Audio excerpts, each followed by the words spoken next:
Bonjour à tous, c'est à Genève que j'ai rencontré Tony Béard qui est une romancière. Elle a écrit 5 romans, le dernier s'appelle Si tu m'oublies et c'est elle qui nous en parle. Tony Béard, bonjour. Bonjour Pascal. Je suis très heureuse de vous rencontrer et je vais prendre quelques instants sur votre emploi du temps qui est très pris, je le sais. Merci beaucoup en tout cas. Merci de m'accueillir dans ce beau jardin. Et en plus il fait beau. Ouais. Tony, vous en êtes à votre 5e roman. Oui. Vous nous avez dit que l'écriture d'un roman c'est une aventure.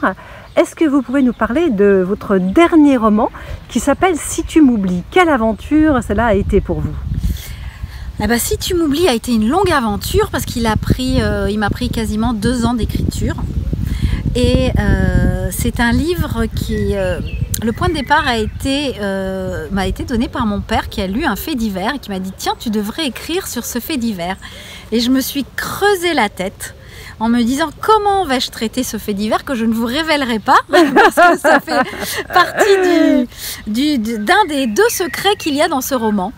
Je me suis lancée, j'ai fait des recherches, j'ai réfléchi et en fait est née l'histoire de Violette qui est médecin, qui est ophtalmologue. Elle a 2 enfants, 2 jumeaux et elle a une vie réglée comme du papier à musique, sauf qu'un jour on sonne à sa porte, c'est son ancien amour qu'elle n'a pas vu depuis des années qui vient lui livrer des ennuis en paquet puisqu'il lui demande de cacher 5 millions d'euros.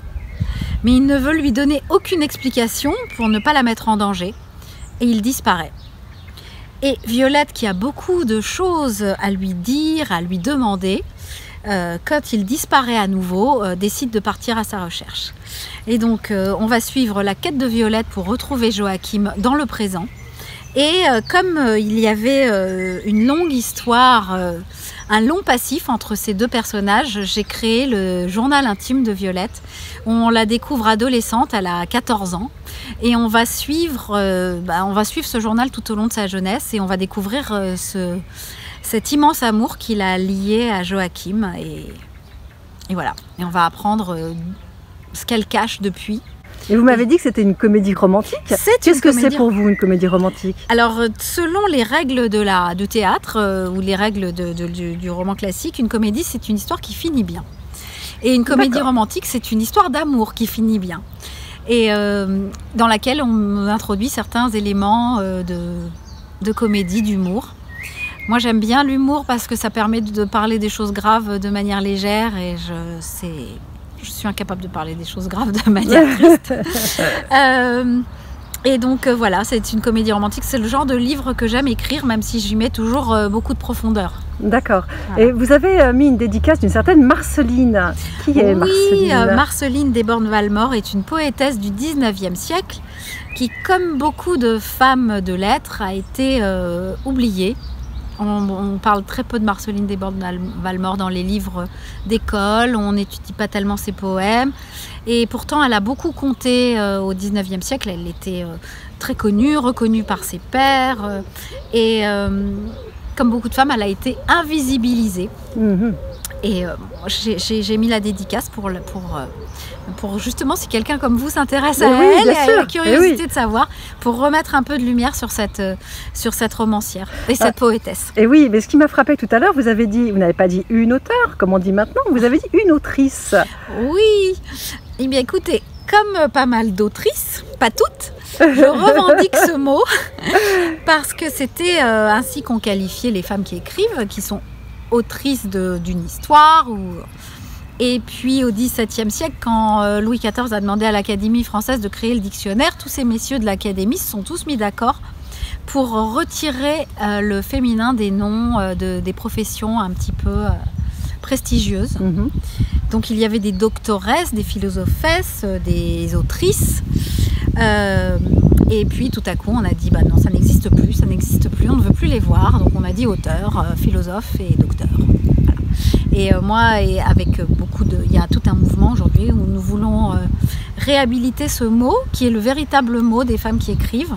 Parce que dans auteureux, on n'entend pas notre féminité, oui, et dans autrice, on l'entend. Alors ça peut heurter les oreilles, mais enfin on dit bien actrice, factrice, directrice, animatrice. Donc il n'y a pas de raison qu'on ne puisse pas s'accoutumer à dire autrice. Bien sûr. Mais Tony, est-ce que vous ne seriez pas un peu féministe? Sur les bords. Si, bien sûr que je suis pour la féministe. bonne cause, bien sûr. Évidemment, je suis féministe. Je veux pouvoir mener ma vie à ma guise, sans que personne ne me dise quoi faire, sans aucune entrave.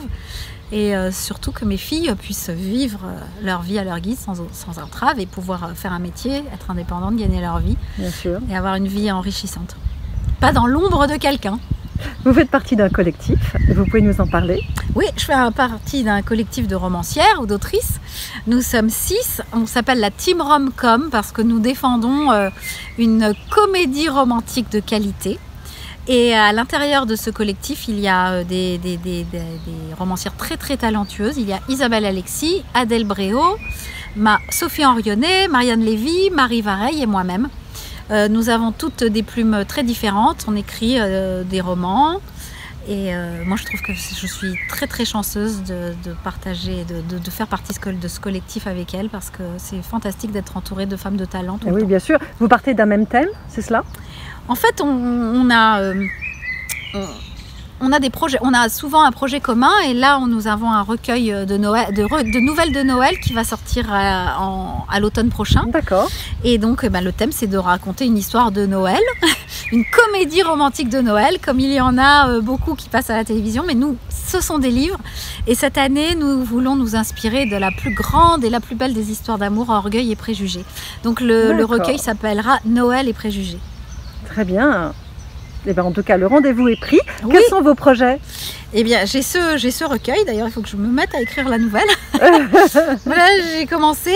Et puis ensuite, j'ai envie de travailler sur un nouveau roman qui serait totalement séparé de Si tu m'oublies, mais qui reprendrait quand même, où on retrouverait quand même un ou deux personnages de ce roman et surtout l'immeuble dans lequel se passera l'histoire parce que depuis mon précédent roman qui s'appelle Grand Boulevard, j'ai une passion pour cet immeuble que j'ai imaginé qui se trouve au 19 bis boulevard Montmartre. Donc qui n'existe pas. Qui n'existe pas, il y a le 19, le 21 mais le 19 bis n'existe que dans mon imagination et c'est un immeuble qui a été construit au 19e siècle sous l'époque du baron Haussmann et sur les grands boulevards et on va le retrouver cet immeuble. D'accord, en tout cas on a hâte. Merci beaucoup. En tout cas, on va vite acheter Si tu m'oublies. Oui. De Tony Béard. Très bien pour l'été. Très bien pour l'été. Aux éditions Charleston. Charleston. Merci beaucoup Tony. À très bientôt. À très bientôt.